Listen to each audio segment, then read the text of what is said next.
ధన్యవాదాలు. ఈ పోరాటానికి జస్ట్ సంఘీభావంగా రావడం జరిగింది.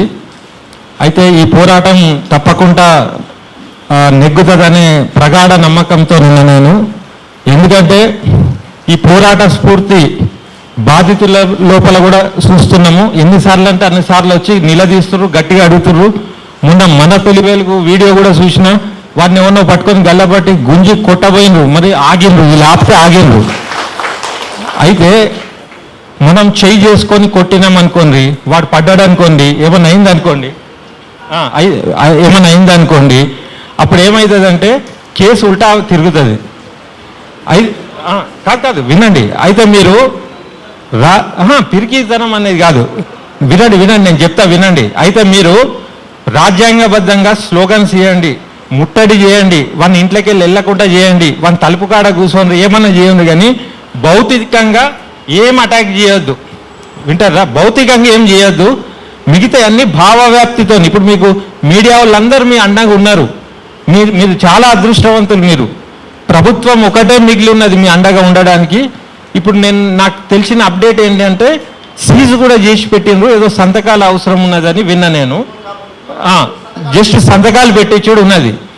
అయితే ప్రభుత్వము ప్రజాపాలన, ప్రజాభవన్ అవి ఇవన్నీ పేర్లు పెట్టింది కదా, నిజానికి వాళ్ళు పెట్టిన పేరుకు సార్థకత ఉండాలంటే ఇది రియల్ ప్రజా సమస్య, ప్రజా బాధితులను గనక వాళ్ళు ఇంతకాలం, నేను ఫస్ట్ ప్రెస్ మీట్కి వచ్చినా మళ్ళీ నేను రాలే, ఇది జరిగి కూడా 40 రోజులు అవుతుంది అనుకుంటా, కానీ ఇప్పటి వరకు కూడా ఇంకా పూర్తిగా మీది ఫలితం దక్కలేదు.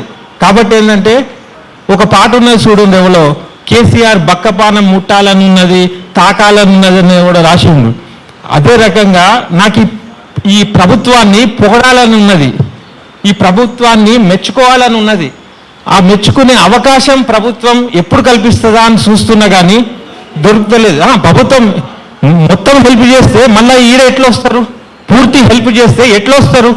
ఇప్పుడు మన తొలి వెలుగు రఘుతో పాటు, పృథ్వీరాజ్తో పాటు నాకు తెలిసిన వాళ్ళందరూ పేర్లు తెలియదు, కానీ ఇక్కడ ఉన్న వాళ్ళందరూ కూడా ఒక క్యాపిటలిస్ట్ వ్యవస్థకు ధీటుగా వచ్చి నిలబడి చేస్తున్నంటే వీళ్ళందరూ కూడా ధైర్యవంతులు. అయితే వీళ్ళందరూ ఇంత సాహసం చేసి మీ పక్షాన నిలబడ్డప్పుడు ప్రభుత్వం కదా అసలు మీ పక్షాన నిలబడాలి.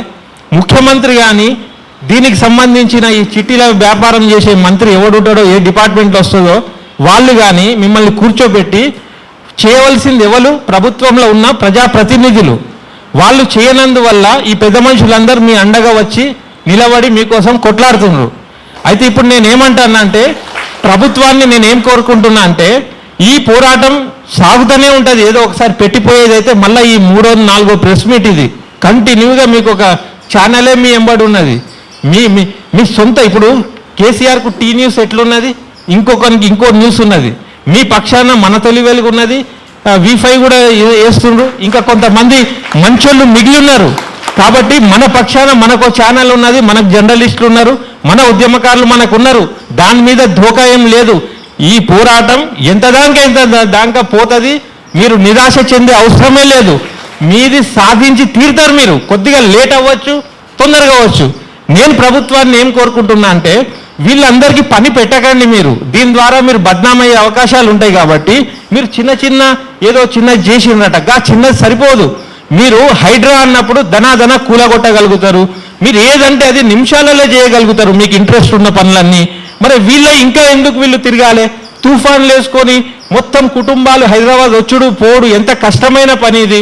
కాబట్టి ఏంటంటే ఇది లాస్ట్ ట్రిప్ ఉండాలి, ఇది లాస్ట్ ప్రెస్ మీట్ ఉండాలి. ఈ ప్రెస్ మీట్ ద్వారా ప్రభుత్వం ఈ అంశాన్ని టేకప్ చేసి మాకు పని పెట్టకుండా మీరే దీన్ని పూర్తి చేస్తే నేనే ఒక వ్యాసం ప్రభుత్వాన్ని పొగుడుకుంటూ రాయాలని వెయిట్ చేస్తున్నా. చూశారా? ఆ పొగడే ఫస్ట్ వ్యాసం మీదే అవుతుంది. నాగర్ కర్నూల్ ఏది చిట్టి, అది ఫైనాన్స్ బాధితుల గురించి ఒక వ్యాసం రాస్తా. నేను ప్రభుత్వాన్ని పొగుడుకుంటా, ముఖ్యమంత్రిని పొగడాలని ఉన్నది. ఈ అవకాశం ముఖ్యమంత్రి నాకు ఇవ్వాలని నా కోరిక. కాబట్టి ఏంటంటే ఒకవేళ అది కాని ఎడల ప్రతిఘటిస్తూ రాయవలసి వస్తుంది, నిలదీసి రాయవలసి వస్తుంది, ధిక్కరించాల్సి వస్తుంది. ఏం లాభం? సపోర్ట్ తెచ్చుకున్న ప్రభుత్వాన్ని మళ్ళీ మేమే ధిక్కరించేలాగా మీరు చేసుకోకండి. కాబట్టి ఈ పేదలను, పేద ప్రజలను మీకు 100 డీల్స్ ఉండొచ్చు, క్యాపిటలిస్టిక్ వ్యవస్థ, పైసలు లేని దేని ఎంత ఉండొచ్చు, ఒక 10 ఫైళ్ళు వేరే వస్తే ఒక ఫైల్ వీళ్ళని కూడా చేయండి.